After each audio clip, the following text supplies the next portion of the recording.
Viene Modric, el centro, cabezazo, gol.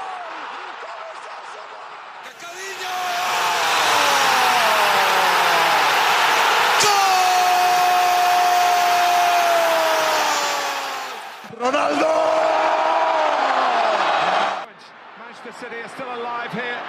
Balotelli, Aguero! Va a pegarle Ronaldinho Gaucho. Ya lo hace. Pierna derecha, directo al arco. ¡Golazo! ¡Golazo! ¡Golazo!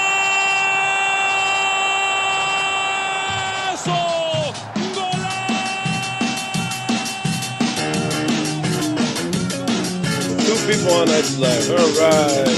Good start. What up, bitches?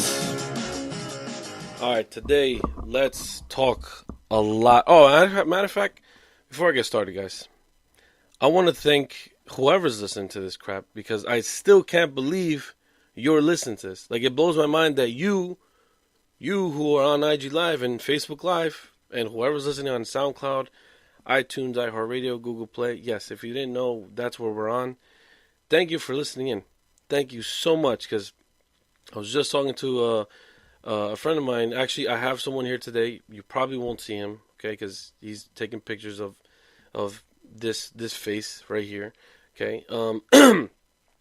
By the way, shout out to the photographer. His name is Justin Victorio. I will definitely tag him on the post. Fantastic. I mean, it's like walking into a art museum, and it's like you want to take your glasses off just to double check that it's real. And I still can't believe it. But anyway, shout out to Justin Victorio. I will definitely tag him on this post. So like I was saying before, thank you to everybody who is listening to this, because I don't know why you come back. I don't know why, but thank you. Thank you very much for coming back. Believe it or not, we have listeners, or I have listeners in Netherlands, coming from Amsterdam, blew my mind. Peru, Brazil, Sweden, Peru, I said Peru, right? Ecuador, Colombia. Wow. Like, thank you so much. Like, you guys are blowing my mind. I never would expect for this podcast, 32 episodes in, which is today's the 32nd episode, for us to make it outside of the States. My aim was strictly in the U.S., but for you guys who are, Sweden, France, England, dude, or dudette, thank you so much. Like, I really appreciate it. All right, enough about you guys. I'm tired of talking about you guys. Let's talk shit about soccer. Or, excuse me, we don't use soccer here. We use football. So, over the weekend and over the week, there's been a lot of international games going on here and there. And recently, yesterday, it was Brazil versus El Salvador. What a coincidence. My two countries. My dad's from Brazil, my mom's from El Salvador. And they won 5-0. Neymar started talking about, because Neymar, you know how Neymar is. You know how I feel about Neymar. He dives constantly, and it annoys the shit out of me. It just does. And I know it annoys the shit out of you. Now, I love my country. I love my players. Neymar is very annoying. Now, he was diving. He was caught diving, and the ref didn't want to call it. So he says, I won't stand for it. Well, of course you're not standing for it, because you're fucking flopping. You're constantly diving left and right throughout the whole game. He was claiming that the referee has a lack of respect for him and that he didn't dive. Now, we all know Neymar is known for diving. That's what he does. Okay, and I respect him for his game, not not for his dives. You get what I'm trying to say? Like, that's a big no-no in the football world. We don't do that. We don't want to do that. Even though we have a lot of people that do that, the king of it is Neymar. Now, let me read to you what he said. He said, I don't know what I have to do to live with this reputation. There's no way I'm going to stand for a situation like this. I think it has to end. Okay, yeah, he's saying it has to end. What he should be ending, or what should be ending, is his diving. Am I right, or am I wrong? I mean, I know for a fact I'm right. I really don't care what you say, who you are and just don't give a shit. Because Neymar should not be diving. And it has to end is his diving. So he goes to say, but it's not up to me. It's not up to me so much that I did not say anything. I went on with my football. It's a lack of respect, not just with me, but with my teammates as well. Not a lot of Brazilians on the team really dive that much as Neymar. Now, you might say, this one, that one. I really can't name any because I really don't see any. I only see Neymar. But it seems like, for me, he's just throwing the whole team out there because it's technically a team sport and he doesn't want to get the blame. And he's annoyed of it. Obviously, he's annoyed of it just as much as we're annoyed of him diving. Playing with a yellow card is tricky. The guy comes here to officiate a Brazilian national team match, which is a very big selection. And he does that. I don't think it's correct. If he does not want to give the penalty, it's not a problem. But the card isn't necessary. Yes, I agree that the Brazilian national team is a big team. 100% agree with it. But the thing is, all the refs and all the players around the world know who Neymar is and know what Neymar does. If you did see the Brazil versus United States friendly, you'll notice that DeAndre Yedlin spoke to the referee, and you see the way he was mouthing. He said to the ref, "Did you watch the World Cup? Did you watch the World Cup?" Meaning what? Meaning he dove a lot through the World Cup. Now what kind of shit is that? We watch the World Cup for good football. The biggest sporting event in the world. What is it? The World Cup. You think we want to sit down on our goddamn couches, on our goddamn fucking chairs at work or at a bar, watching someone throw themselves for 45 minutes, and then take a 15-minute break, and then throw themselves for another 45 minutes? Let me tell you something, man. I'm fucking tired of that shit. That guy is fucking annoying with that. For him to come out and start saying that bull crap, no. That has to get out. Because it's enough. I've had enough. I'm pretty sure you who are listening, the 2-3 people are listening, we've had enough. It's annoying. It's done. That's it. It's so annoying that I'm done with this topic. So we're going to move on. Let's see. So with Arsenal, let's move on to Arsenal. Let's take it to IG Live. And let me put my glasses back on because my eyesight is completely horrible and I've lost my eyesight. Brian on Instagram says, what do you think about the league giving... I'm sorry, I can't see this from far. Giving extra protection to the players who bring the most money. Okay, let's talk about that because now you've just pissed me off. With the league protecting certain players, it's basically just like racism. It's the same thing. If you're going to protect Messi, Ronaldo, and Neymar because they bring in the most money, then what you're basically saying is we're going to protect the Hispanic players and we're just going to screw the Europeans and the Americans and the Asians and everybody else. You're racist. If that's what you're going to do, then you might as well take that stupid phrase that FIFA has, say no to racism. Because you're basically practicing racism. That's exactly what you're doing. And I don't think referees should protect these big players. I don't give a shit if Messi is the best in the world. I don't give a shit if Ronaldo is the best in the world. I don't give a shit if Neymar is the first, the second, the third best in the world. To me, it doesn't matter. You get paid to play football, play football. There's no crying involved. Okay? You cry, then guess what? The game is going to keep on playing. I understand that the game has evolved from when it started till now to the point where the players have gotten better. Okay? Attacking, mid, and defense, even goalkeeper. So I understand that the defense is going to be a little harder to get through.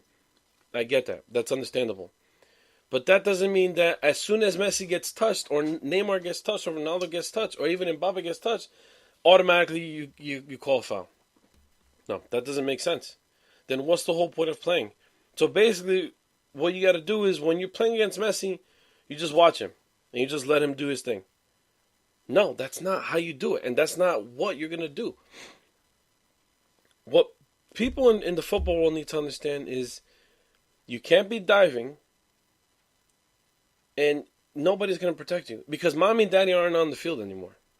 Mommy and daddy aren't going to be holding your hand there. Be like, mijo, is going to be okay. No. That shit is out the window. Once you sign that contract, you step on that field, you're out. You're alone. Okay? Yeah, I get you have a team. I get you have a coach and people are going to defend you. But that doesn't mean that the ref is going to be like, okay, you bring in millions of dollars to this league, we're going to cover for you. No, that's not right. That's wrong. That doesn't how it go. That's not how it goes. So that with Brian on IG Live, that's exactly how I feel about it. I feel that protection shit is out the window and it's full of crap. Because the league is looking at it from a business perspective, as in, all right, Messi brings in, say, $5 million per year or per month. Let's just say that he brings in $5 million per month. Shit, if he gets injured, we're losing $5 million per month when we're making, I don't know, $55 million per month. We're losing $5 more million. These people don't give a shit about the players. They don't give a shit. All it is money. Money. And that's why it sucks. Like, if you guys have heard some of my previous episodes, like 3-4 episodes back, you heard how pissed off I got when the UEFA decided to say, you know what, Fox Sports, we're done with you. We're going to Bleacher Report Live. So now what?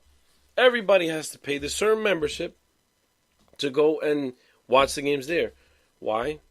Because the business side of the sport is being favored over the sport, which is wrong, and it's just annoying. Excuse me, because all they care about is making money. That's not what football's about. Football is not about just money. Taking it to IG Live, George says, did you watch the United States versus Mexico game? Unfortunately, I didn't. I don't know why. I'm trying to remember. I have a horrible memory. I don't know why, but I know it was good. Why? Because this country right here won. Thank God. Because you know why?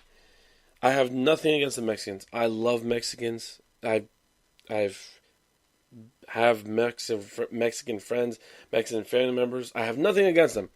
But when it comes to the sport, I despise those guys. Those guys that wear those green jerseys, they're annoying. Annoying. Why? Because the media, their media, hypes them up so much to the point where you're like, shut the fuck up, and you want to break these glasses. But I can't because these are the only ones I have. And I have to keep them on because I can't fucking see what you're saying. But U.S., I know they won yesterday 1-0. And I was talking to a good friend of mine who was on this show before, Matt Laloya. You guys should know who he is. If you don't, then listen to the podcast in order so you know who I'm talking about. He was talking about how the U.S. needed this. And yes, I agree with him 100%.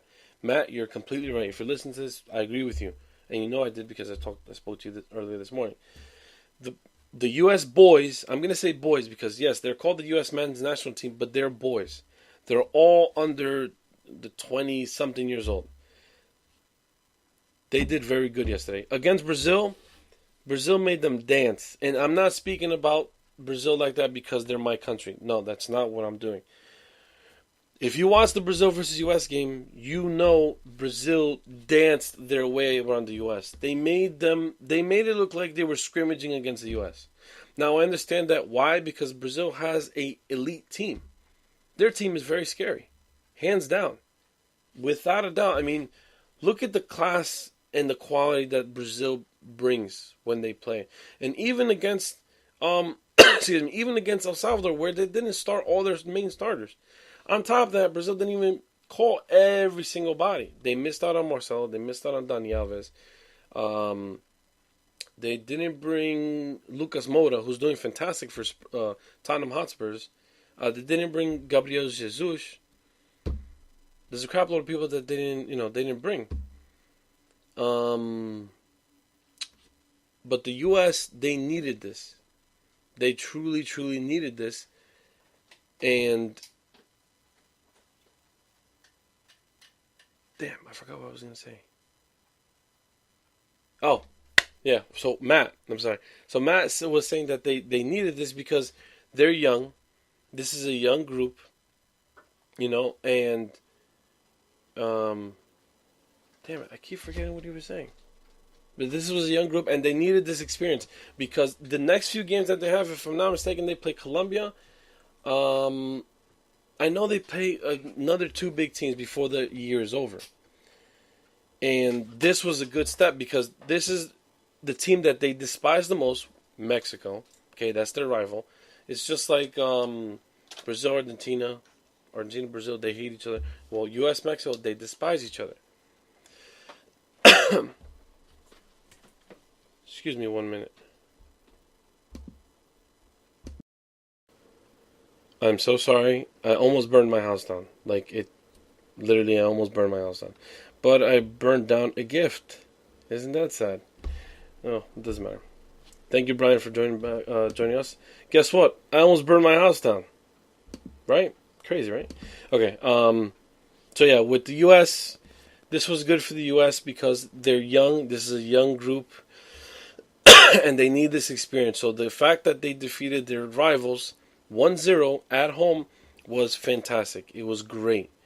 So when George was mentioning that, if I watched the game, I didn't, but I did like what the U.S. did. I like that they lost badly to Brazil. Not badly, just the way Brazil played against them. It seemed like they were winning like 8-0, 6-0, but they only won 2-0.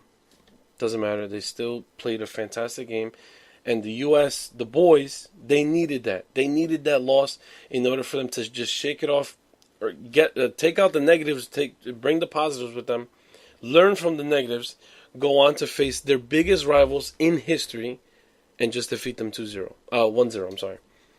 Fantastic. And next time I will watch the U.S. because I am a fan of the U.S. Believe it or not, I really don't care. Plus, on top of that, the guy who scored plays for the Red Bulls, Tyler Adams. Big shout out to him. I know he's not listening to this because this is nothing to him.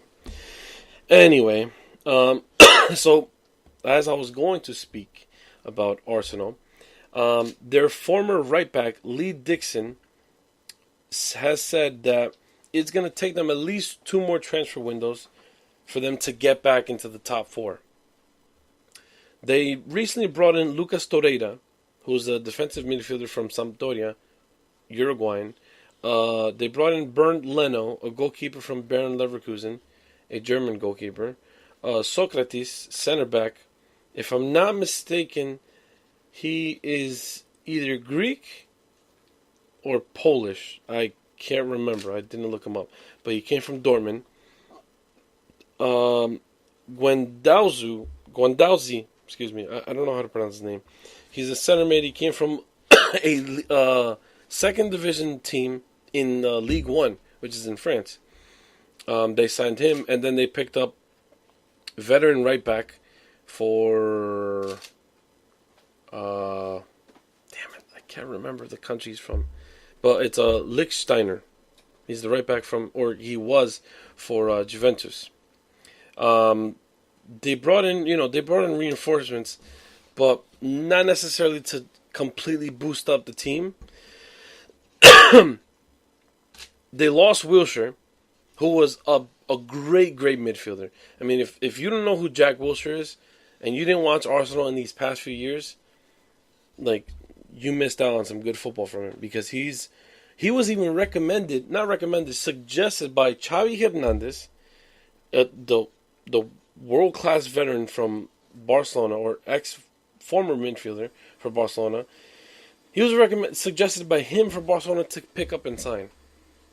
When a player of that caliber tells a club, go sign this asshole from over here, that goes to show you he's a great player. Hands down. And the fact that Arsenal just gave him up was I didn't understand why Arsene Wenger gave him up. Not gave him up, but loaned him out. Then Unai Emery just came in and was like, you can leave?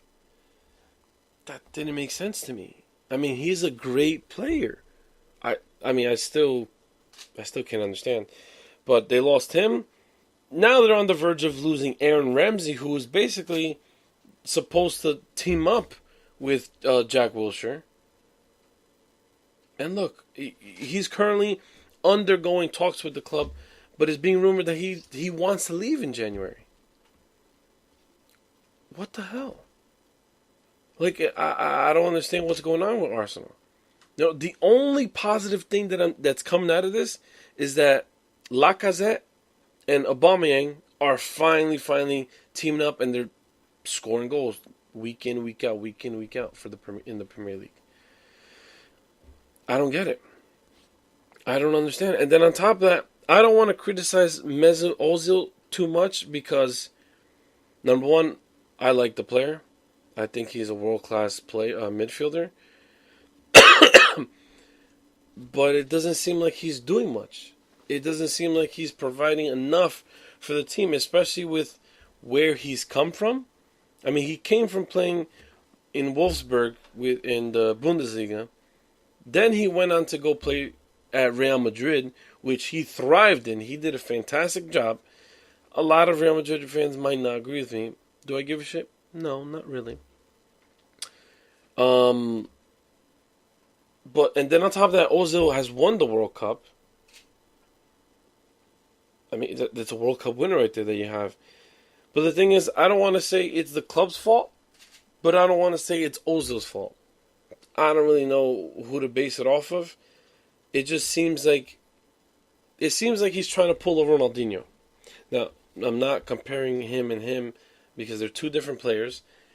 And on top of that, Ronaldinho's my favorite player, so I'm not bringing him in just because he's my favorite player. But at the end of Ronaldinho's career, towards the end of Ronaldinho's career, if you watch his games, you know exactly what I'm talking about. He never ran. Never. If he ran, it's because he had the ball and he saw something building up. He saw it. But he never ran anymore. Not like his days at PSG or Grêmio or Barcelona or even AC Milan.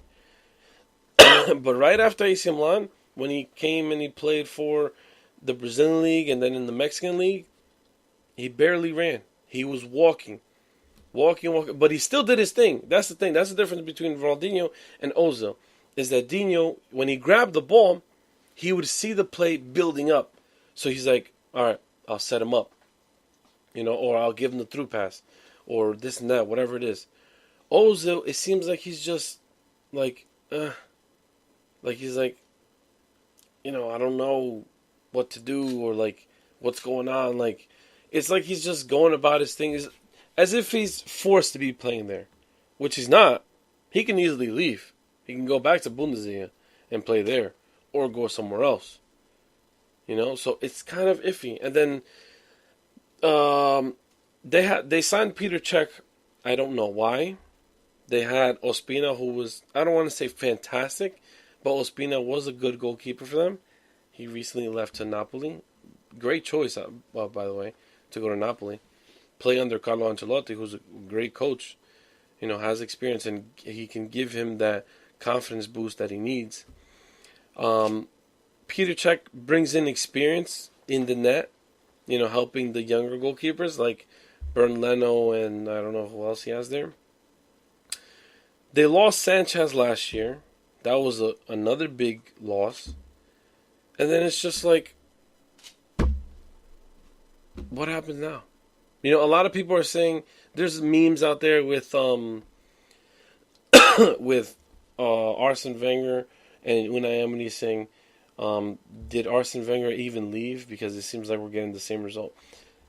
You have to go easy on the new coach because number one, Unai Emery comes from PSG, getting a lot of shit over there. Okay, and I can't blame him because of the shit that he's done at PSG. But then again, I'm a 24-year-old doing a podcast talking about him. So who you really gonna go for? But at the same time, he had a fantastic team. And right now he has, I don't want to say he has a great team, but he has a good team. He has a very decent squad. What should he go from here? I think he's on the right path to success. I personally think so. Because what he's doing is he's building it slowly. He's building his team very slow, very steady. He's not rushing into things. He's not rushing to go and pay $200 million for this player or these two players and, go all about and break the bank. No, don't do that. That's not what you should do. What he's doing, slowly grabbing players here and there to influence and boost the team up, which is good. Very good. But the thing is, Arsenal fans, they're not patient. If you are an Arsenal fan, you know exactly what I'm talking about. You guys are impatient. I can understand. Why? Because you guys have been named the top 4th team in the Premier League for God knows how long. And after the Invincibles, you guys have dropped drastically. Now, don't get me wrong, it hasn't been drastic to the point where you guys are close to getting regulated or in the middle of the table. But the thing is, you guys have done good enough to get in top 4. Now, recently, you guys have dropped. You guys aren't even you guys are in the Europa League. Yeah, you guys are in the Europa League. So, that's good. That's good that you guys, instead of not being in Europe at all, you guys are in the Europa League, which is good. You guys got to look at it as a positive. But the thing is, you guys got to go easy on Unai Emery.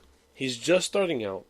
Okay, he signed 5 players that I know of. I don't know if there's more than 5 players. I doubt it because I looked it up. But the thing is, the Arsenal fans need to take it easy. They need to be patient and see, what Unai Emery can do. Because Unai Emery, it's not going to take him just a preseason to be like, all right, we're going to go fucking win. No. You can't just do that because you need to get these new players molded into your team. You need to get these new players to build that chemistry and start trusting one another. Even the new players that they signed in January. Aubameyang came in, and Lacazette came in. I could be wrong on when they came in, but still, they still need time to mold. So, the Arsenal fans need to take it easy on Unai Emery and their own players. I mean, what I never understood is fans attacking their own players. Attacking like, oh, go to hell or get out, sell them, whatever. They're your players. That's your club. You so claim to love. Now, I can simply go criticize Real Madrid because I despise Real Madrid. I'm not a fan of them. I can be like, you suck, you suck, you suck, you suck, and just turn my back and walk away. Now, what I do with Neymar is completely different. And that's a whole nother topic that I'm not going to get into. If you ask me, maybe. But no, let's move on. Carlos Tevez was in an interview. I don't know how long ago. I just know he was in an interview. And he was talking about the difference between Messi,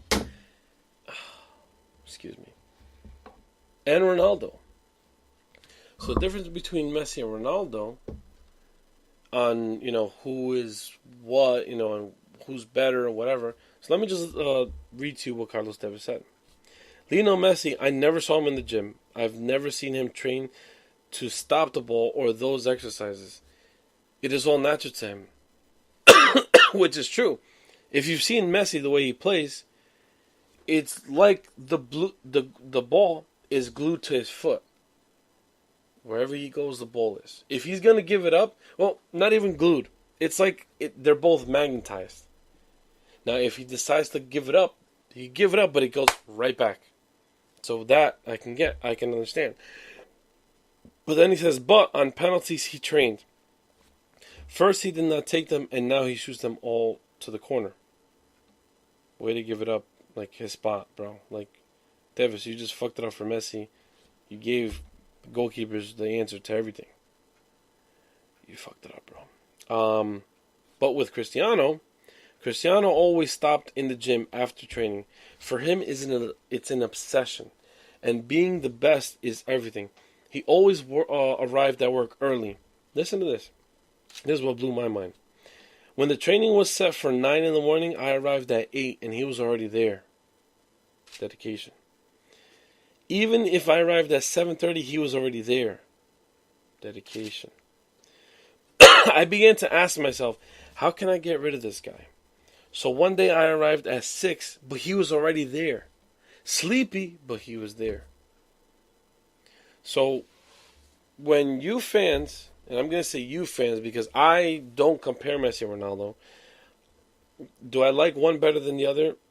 Yes, but I respect them both equally. Why?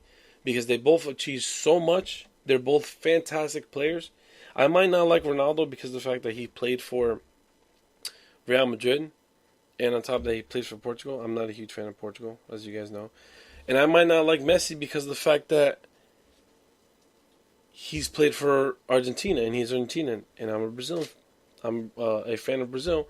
So as you guys know, I don't like Argentina. Never will, never have, and never will. So the difference with what he's talking about is that Messi, and it's been proven, it's also been proven, and it's been said endless amount of times, Messi is gifted, Ronaldo is a machine. Two different players. Have they achieved a lot that are alike? Yes, they have. They both have 5 Ballon d'Ors. Champions League, I don't know. All I know is Ronaldo has 5. Messi, if I'm correct, has 3. But that doesn't matter. I mean, they both have broken endless amount of records, and they both cause a lot of heat between a lot of fans. Why? Because they're both the best players in the world right now, currently, and who knows if it'll ever be topped, those two. I believe so. I honestly believe that Messi and Ronaldo will mark their spot in history. It's already, boom, it's up there. But will we see another Ronaldo or another Messi? Or someone who's not going to be in, replicate their history, but be better than them? Yeah, I could see it. I could definitely see it. Andrea Pirlo is coming out of retirement, supposedly. And he's going to play for a second division team in Australia. He's going to come and play for an Australian club named Avondale. Yeah, no, you're probably thinking, what do we give a shit? Well, I mean, it's Andrea Pirlo. I mean, he's a fucking legend. The guy knows how to take free kicks. He's classy. Fantastic. So Australia, if you're listening to this, which I don't know if I have a listener over there, but if I do, you might be earning a world-class player, a World Cup player, a Champions League player, if I may add. Let's take it to IG Live. Brian says that's the same thing as retirement. That's a good one. I like that. Yeah, because what's his face? If you remember Alessandro Del Piero, another Italian World Cup winner, Champions League winner, he actually went and he did the same thing. He went to Australia, but he played for the first division team, which I'm going to assume Brian might comment saying that's the exact same thing. I 100% agree. Now let's take it over Liverpool.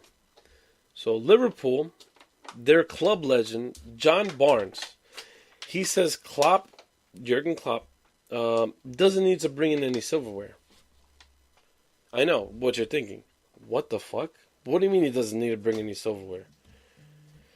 That doesn't make sense to me. Why wouldn't you need to bring any silverware? You're the coach of a historic team. I mean, it's Liverpool.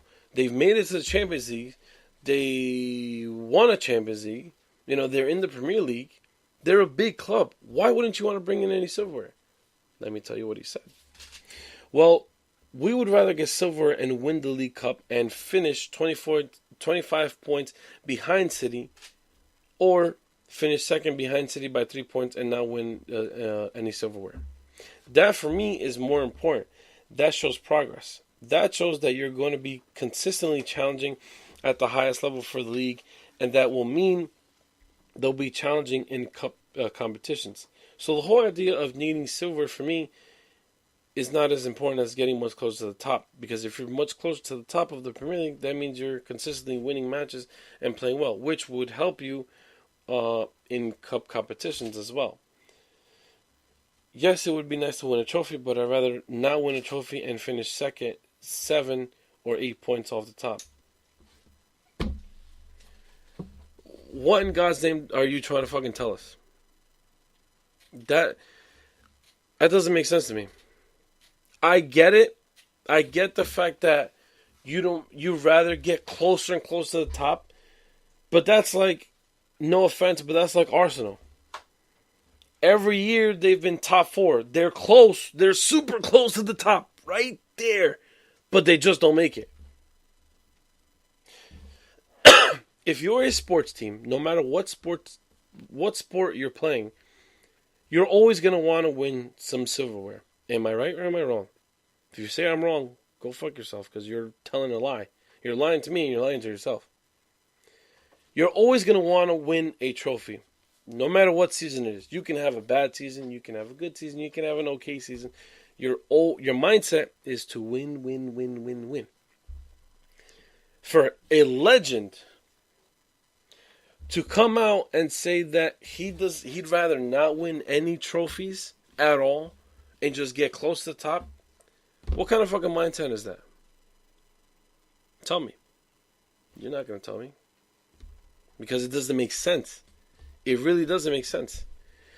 Why would you come in and say, you know what? We're going to start off the season right. Positive energy, and we're going to go for second place.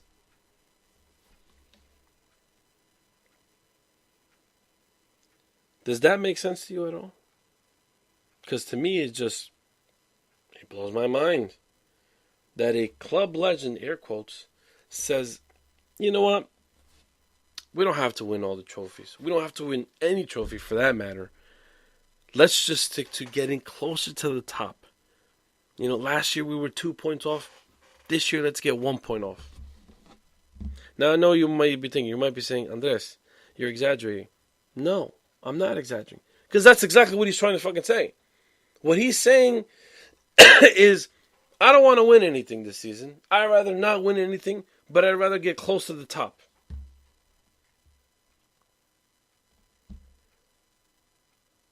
Liverpool have so much potential. And they have a coach that has a lot of knowledge. He's a genius. I mean, I know a lot of people say Pep Guardiola is a genius, but Jurgen Klopp is also a genius. He's up there. I mean, look where he got. He knocked out Pep Guardiola's team. He fucking took him out of the Champions League. And he got to the final.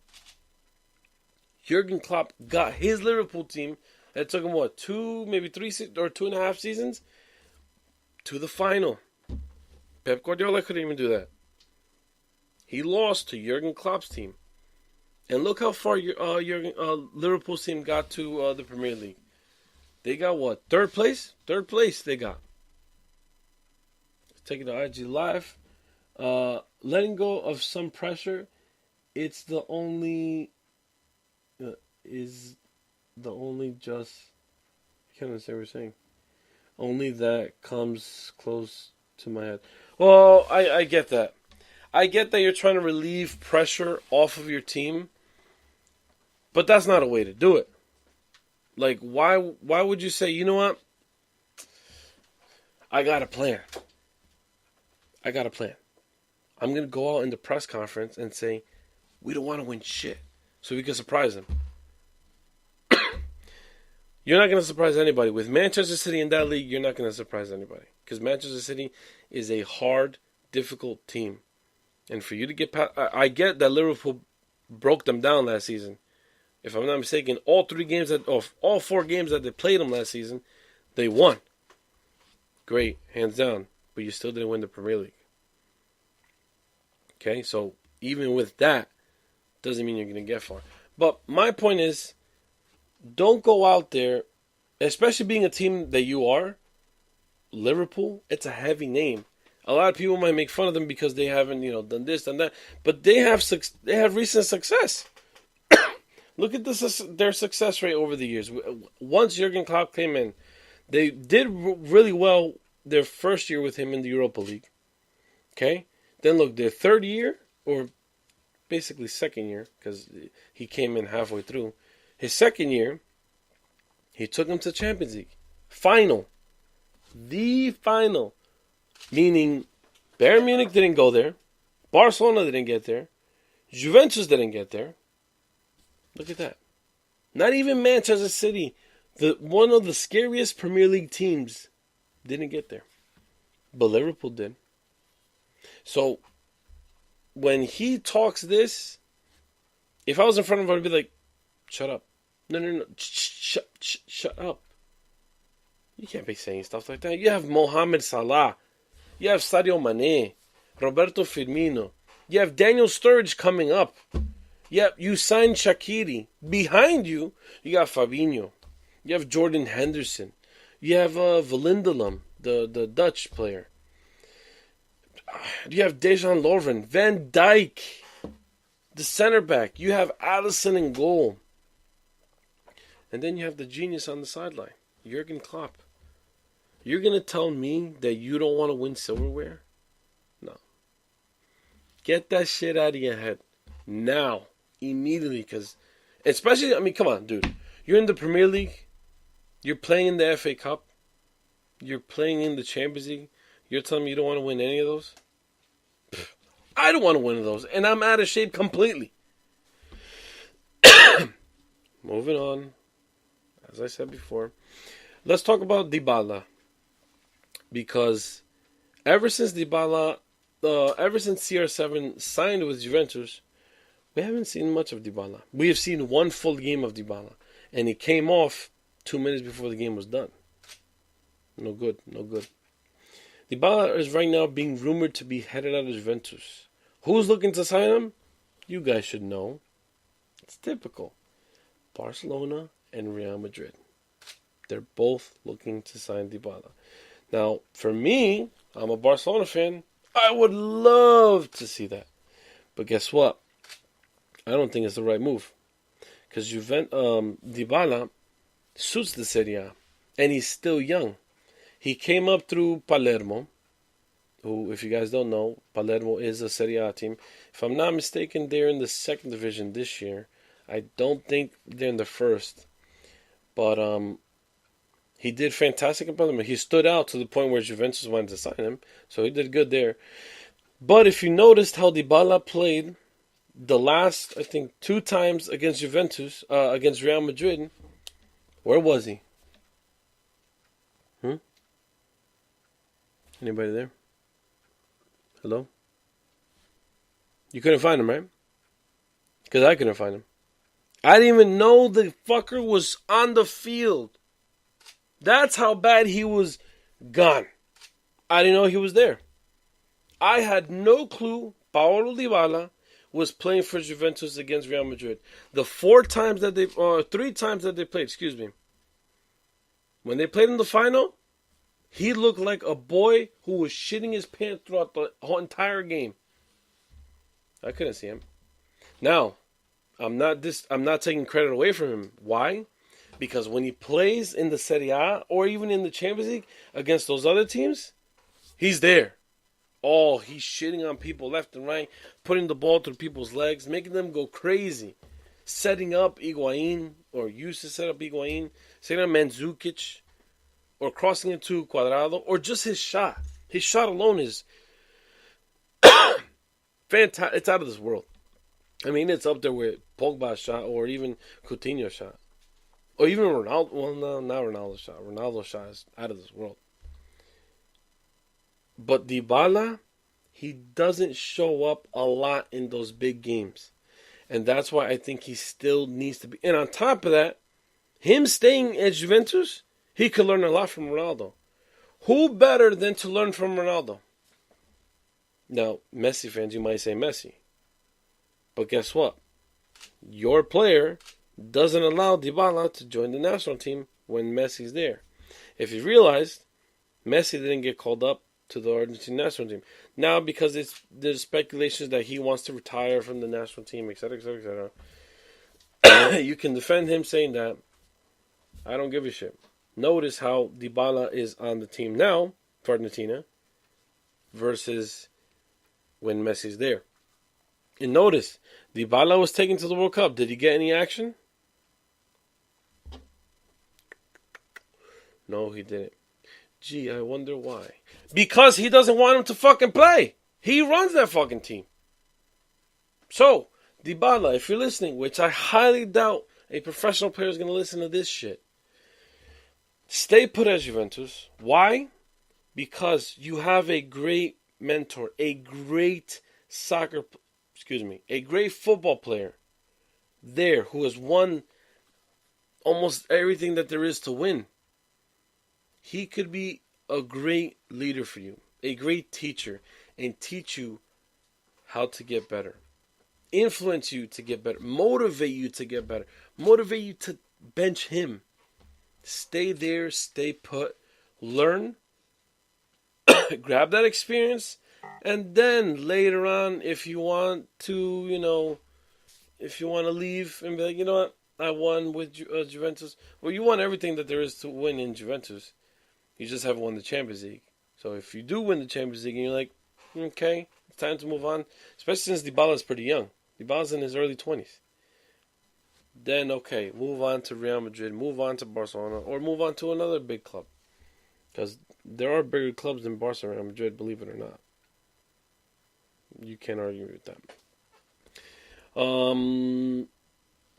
One thing I want to talk about, and this might be my last topic because I am hungry.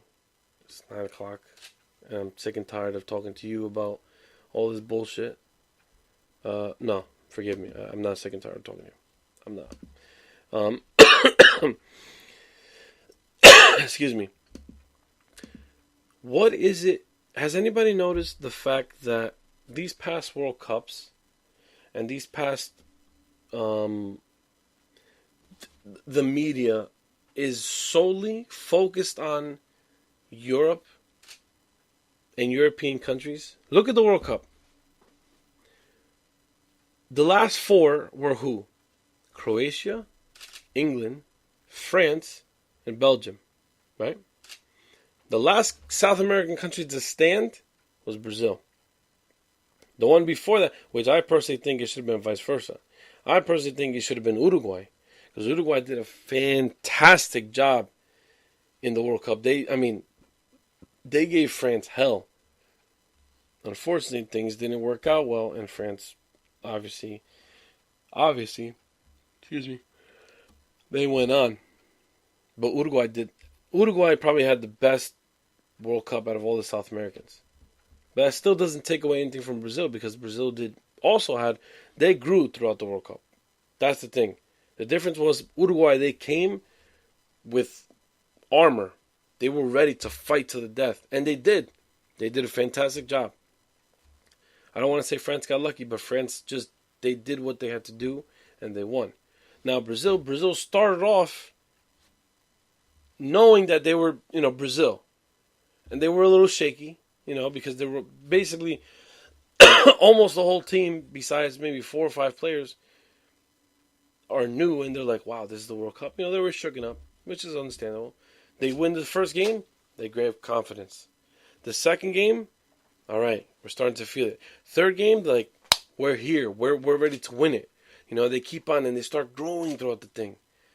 But then you look at, now, don't get me wrong, I still despise and I hate Argentina. But what the hell, man?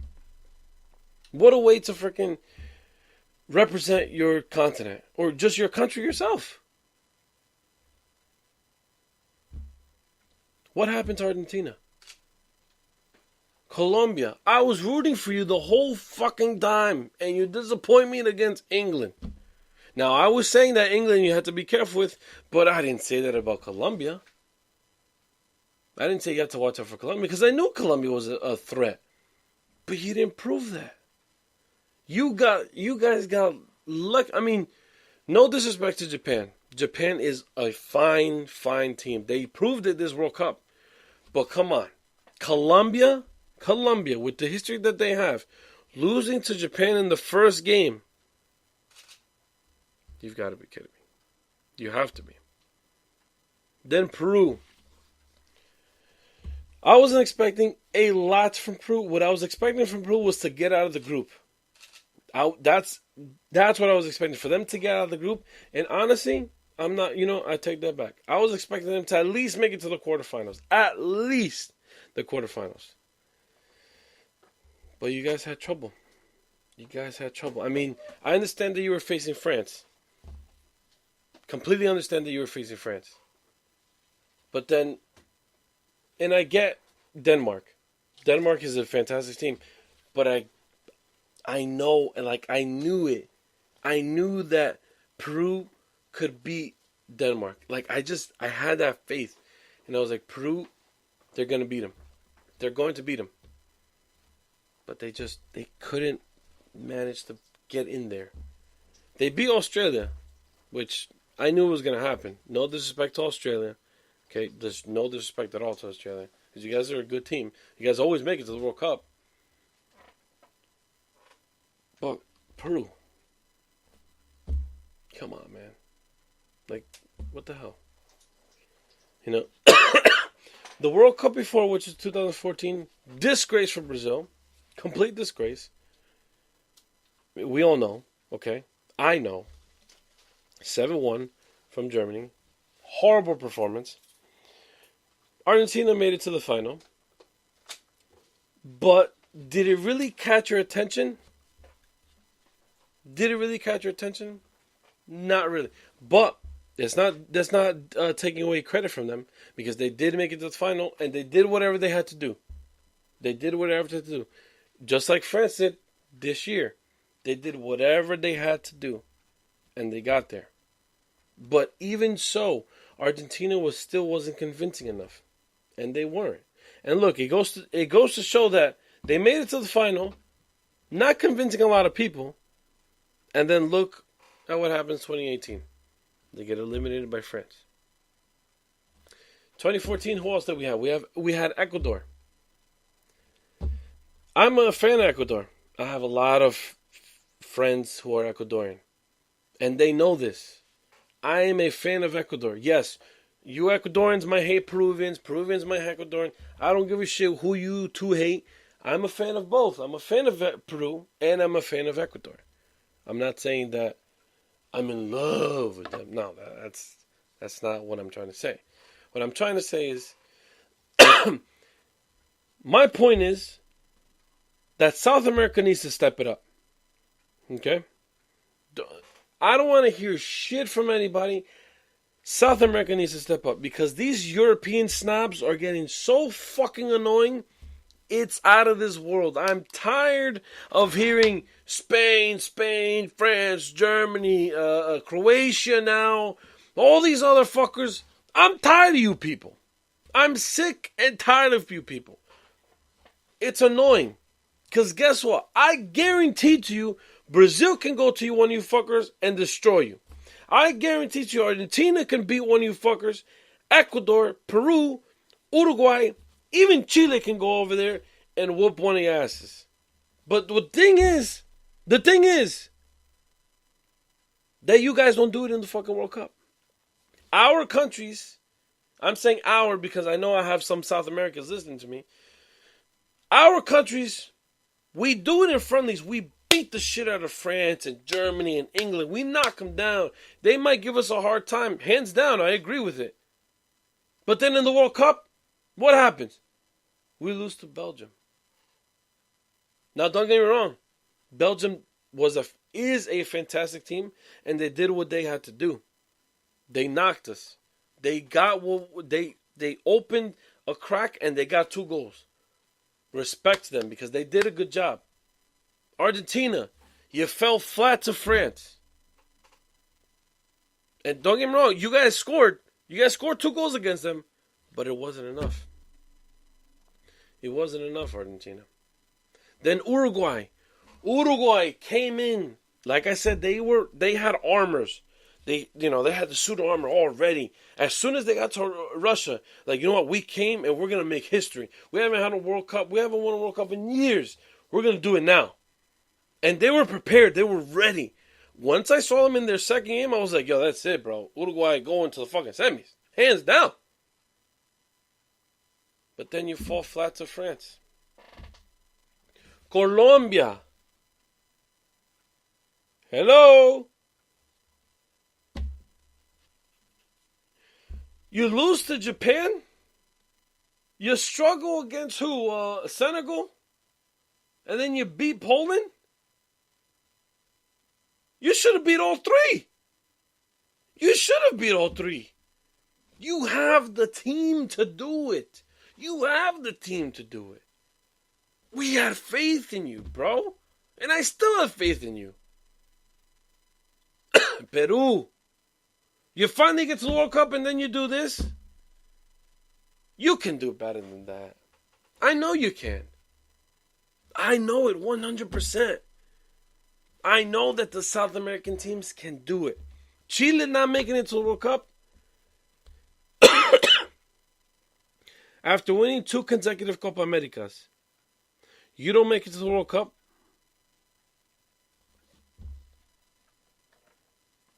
And then on top of that, you guys play a friendly against South Korea.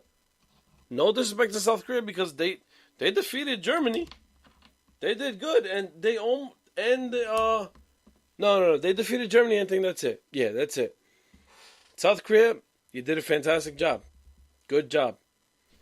But then Chile played against South Korea the other day. If I'm not mistaken, it was today or a couple days ago. A friendly.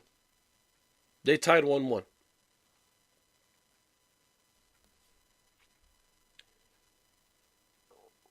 What the fuck? Seriously. Like, what's going on? No.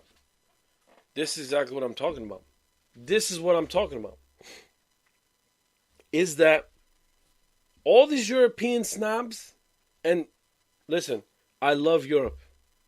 Obviously, because I'm a fan of Barcelona, and I have a lot of favorite players from, not favorite, I have a lot of players that I like in Europe. And I follow the European League. But when it comes to countries, you fucking people are annoying. I'm done. That's it. Like, it's time that Europe is shut down. Down. That's it. South Americans, you need to step it up. Brazil, you guys are 5-time world champions. If you don't prove some shit this fucking World Cup coming up, I don't know, like, I just don't know. Uruguay. If we don't fucking win it, because I'm rooting for Brazil, obviously, because I'm Brazilian. But Uruguay, if you don't come the way you fucking came in 2018 in Russia, then what the fuck? Peru, it took you 30-something years to get back to the World Cup, and then you do that? No. Not happening, Papa. Because if I'm not mistaken, it was Peru who took out Brazil in the Copa America when Brazil was a shit team. Now,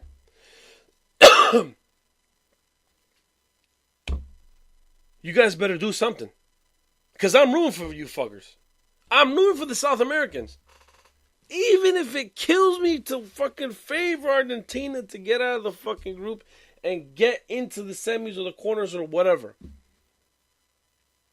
Chile, make this next World Cup, you assholes. Make it. Ecuador, you better not pull that shit that you did against Argentina. You better not, because I swear to fucking God, I will curse at you for the rest of my life. Because you guys gave that game up to Argentina. I know you did. I know you did. You guys gave it up. And on top of that, what pissed me off even more is that I saw on Snapchat, on Instagram, on Facebook, on whatever, on MySpace, whatever the fuck it was, that even Ecuadorian fans were going for Argentina. Hermano, ¿qué carajo es eso? What the fuck? You're Ecuadorian in your fucking blood and you're going to go for Argentina? What kind of shit is that? What kind of shit is that? I don't want to see that no more. So the people who are listening to this, you better tell your friends, your Ecuadorian friends, all your South American friends, tell them, go for your country and make sure we get it to the fucking World Cup. You make sure that we get their blood and sweat. Paraguay, you've been out of action for a long time. Step it up, mijo. Get up in there. Bolivia. Ay, Bolivia. I don't know what to say about you. Or Venezuela. Venezuela. You have a great young team. If you don't step it up next year, which is the 2019 Copa America, bro, I don't know what's going to happen for the next 100 years. Time out, let's take it to IG Live. Brian is saying, man, I'm Dominican. I love everyone. My country will never be in the World Cup. Don't doubt your country, mijo. Don't doubt your country. Because I have faith. I have faith in those small Caribbean teams. But going back to the Europe versus South America, listen. You guys got to step it up. Did I miss any country? Did I yell at Colombia? I think I did. I think I yelled at Colombia. You guys better do some shit, man. Because I'm not wasting my time fucking sitting on my couch over there behind this curtain watching you fuckers play and then nothing happens. Come on. You got James Bond playing for you and you can't fucking get out of the group and you got Falcao. You guys have Yerry Mina, the guy who scored basically more goals than any of your strikers put together in the fucking World Cup. And it was because of Yerry Mina that you guys got out of the World Cup. That you got out of the group stage. It's not even just Yerry Mina. Davison Sanchez, James Rodriguez, Radamel Falcao, Juan Cuadrado, I think his name is Juan Quintero or Quintero. I don't know. You know who I'm talking about. That small little fucker. Who else you got? Zuniga, Carlos Zuniga, Zapata, David Ospina. I could go on and on if I had the list in front of me because I can't remember right now. But I could go on and on about Colombian players. Who else? Who else do we got? Who else do I got to yell about? In the CONCACAF, don't even get me started. Because I'm not going to start. No, I can't. The point is Europe. You're going to go down sometime soon. You're going to go down sometime soon. South Americans, you hear me and you hear me good. You don't understand English? Get a translator. You know exactly what I'm trying to say. You step it up in 2022. Okay? All of you. Step that shit up. I'm not going to have Belgium, France, Germany, England, Spain, Portugal, blah, blah, blah, blah, blah, blah, blah. Knock us out anymore. That's it. No. Chile, wake up. Brazil, wake up. Argentina, fix the fucking problems you guys have and then get a result. Make it to the World Cup and show who you are. Uruguay, bring that same fucking energy. Bring that shit all the way to Qatar. I don't give a shit if we're playing in November, December, or June, July. You bring that shit. Ecuador, don't fucking disappoint me, man. I'm counting on you, man. I'm counting on you, Ecuador. Paraguay, wake up. Bolivia, wake up. Venezuela, you got a young team. You got that fucker from Atlanta United, Josef Martinez. You got a goal scorer. All you got to do is put in the goals to make the fucking cup. That right there, my friends, ends episode 32. That's the end. I'm done ranting. Guys, please don't forget to follow my pages at MDF Podcast 1 on Twitter, on Instagram. Okay, follow my other Instagram pages. It's on the bio. We sell beautiful jerseys. Buy them. They're just sitting here in my apartment. Until next time. El árbitro dice have a fantastic que la day. pelota Morning. no rueda más. Chao, chao, mis amigos.